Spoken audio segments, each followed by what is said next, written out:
Welcome back, guys. I decided that since we were in the middle of doing this big diet drop, and yeah, this is the weekend of the diet drop. Somebody had said it in the videos, I can't wait for the diet drop. Well, here it is. I went ahead and pulled everything out of the fridge that I've been eating, and some things, this is all going to be carnivore, and then we'll go into the keto paleo part when we get there. But I'm pulling out everything that I ate and that I researched on eating. I just did a deep dive into some YouTube videos by some of my favorite producers, Dr. Gundry MD in particular. I have got a list of videos that you guys are going to want to watch because they go into the science of why you can eat certain things and why you shouldn't maybe eat other things. And you can make your own decisions. Like I said, this is how I did it, and I do happen to believe in the science that Dr. Gundry promotes and researches in and has friends that does research in. This is kind of freeballing today. I do have a script as usual, but we're going to mostly show and tell. So we're going to go pretty quick, and then you can do the research. So the only thing I'm not going to show you here is the bone broth that I usually consume. I will do an entire video on how to produce that bone broth. So, and I'll give you the recipe that I have online. It's super simple. You can scale up, scale down, do whatever you want. So, the bone broth is always taken with butter. And this is pure carnivore, guys. Pure flippin' carnivore.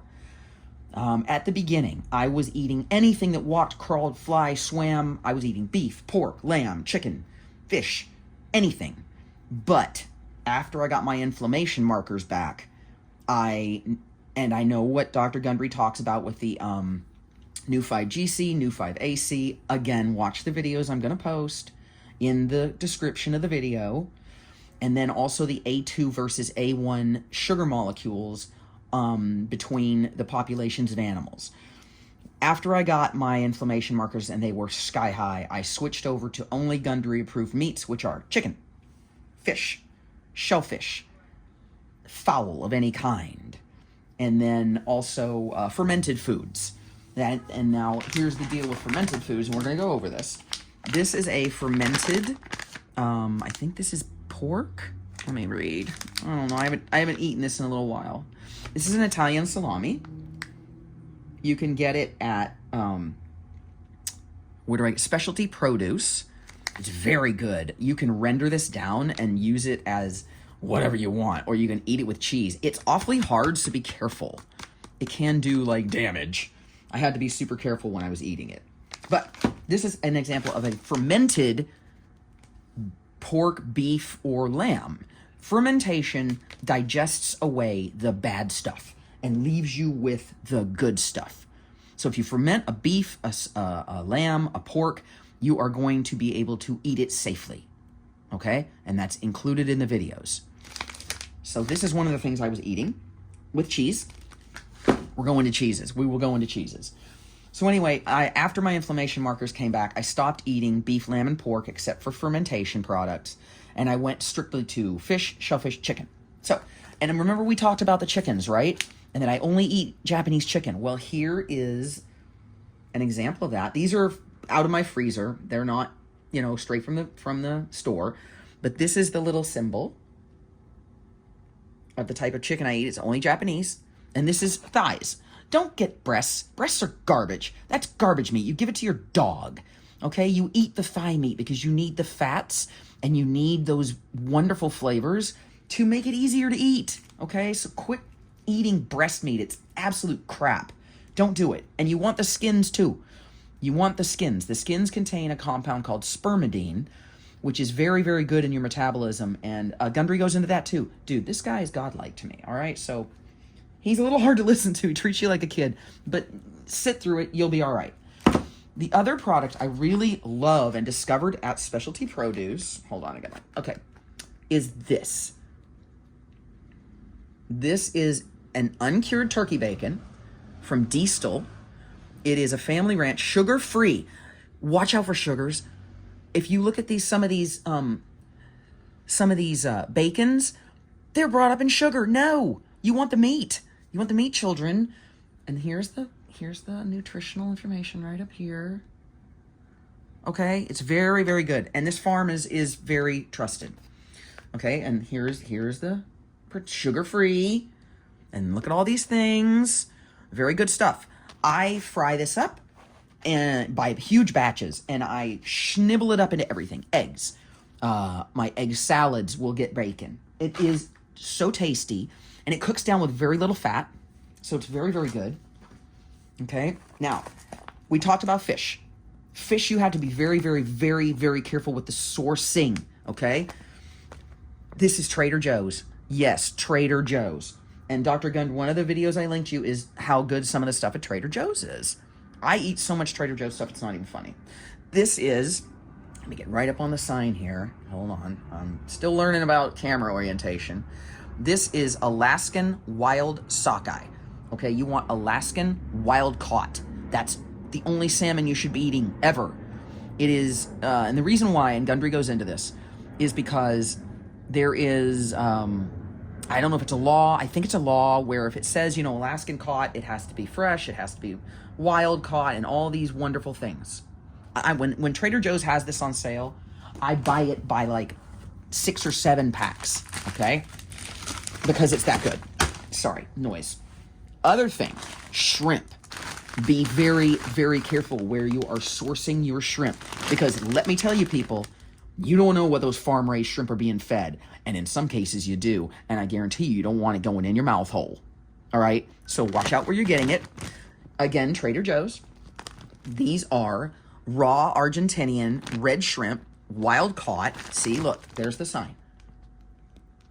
Wild caught. They are phenomenal sources of protein. Let's read the packaging and see if I'm lying to us. No.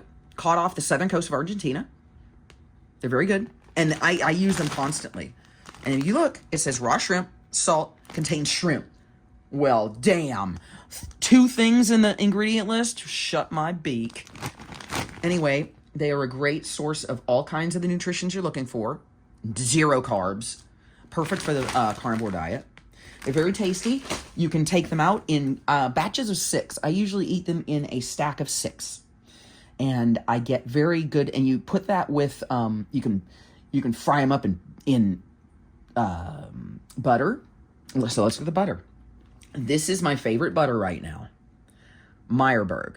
They are an A2 butter. A2 versus A1. A1 is Holstein and those kinds of cows. A2 is goats, sheep, and European animals, and some Japanese. There's a push in Japan to go A1 versus A2, and A2 is the one you want. This is what I searched. You can get it at Specialty Produce, OB People's Market, and you can get it online. And Meyerberg is the farm. Swear by them. Been using them religiously. Okay? So, hold on. I gotta move some things around. Okay, so we were talking about fish. This is the fish that I get from the Japanese market. It's basically like a longitudinal cut. Is it longitudinal? No. Latitudinal cut? It's a cut across the animal, damn it. I don't know my verbiage. Anyway, it's frozen, right? And it says, this is the Benijake Kirimi Copper River lightly salted sockeye. And then I went, okay, now look. See, that says product of Alaska. Okay, so that means wild caught, very good for you, safe. And I got this at the Japanese market, but you've got to read the fine print. You've got to read the fine print. Okay? Get used to reading labels. It will save your life. This is again, Chidori chicken. And then this is free range ground chicken. This is from the Japanese market, and this is the Jidori chickens are so clean and healthy. I absolutely love working with them. This is ground chicken, so you could use it in a pasta sauce. Again, you're going to have to watch Dr. Gundry's videos on lectins and how to avoid them. Lectins and nightshades. My girlfriends are like, the lectins and the nightshades. And I'm like, yeah, bitches, because your gut. They bore holes in your gut and can cause leaky gut syndrome. So yeah, lectins and nightshades. I do my best to avoid them, but there are just some that I really love, and I will eat them every once in a while. So anyway, frozen chicken. Let me go put this all in the fridge. Y'all hang out for a second. This shit's been sitting out for so long. I'm afraid it's going to thaw. So give me just a second. I'm going to put the frozen shit back in the fridge. Hey, guys. Brief update. When I accidentally stopped the video earlier, I had missed the whole section on cheese and eggs. So I'm gonna shoot it and tack it on as an edit. This is the brand of egg that I eat, and it is absolutely amazing. You can get it at Nijia Market here in San Diego, or any Japanese market, but this is what you're looking for. See the cute little chicken, little torty. These are phenomenal eggs. They are cage-free vegetarian. They have the most gorgeous yolks. They are browns. The yolks are almost orange. They are so wonderful. And yes, you know, the yolk color is dependent on what the animal eats, but no matter. They're just so beautifully pure and wonderful and flavorful. They make great, I boil them up, I'll chunk them into salads. I have breakfast for dinner regularly. You can throw bacon in there. You can cook it up in bacon, you know, in the butters that we discussed earlier. This is the cheese discussion. Now, Dr. Gundry, and I linked the video. He is we want to be eating A2 cheese or cheeses that have been fermented, okay? You see that says aged 10 months? So you're going down here and you're looking at cultured milk, salt, enzymes, contains milk, but it's also been fermented. So this has been aged, fermented. It's wonderfulness. There's all the macros. And again, barcode. Where's my barcode? Barcode. So you can use it as a you can load it into your macros. Parmigiano Reggiano is his favorite cheese from Italy. You know, the European cheeses he goes on and on and on and on and on about because they're safe. They're made with the right kind of milks. They are fermented and aged, meaning that even if it's a bad sugar, it's going to get digested out. That's what we talked about with the meats. And that, you know, you're going to have a success eating those. Now, this is now, both of these, like I said, Trader Joe's. Trader Joe's. We love Trader Joe's. A triple cream brie, right? Product of France. And if you look,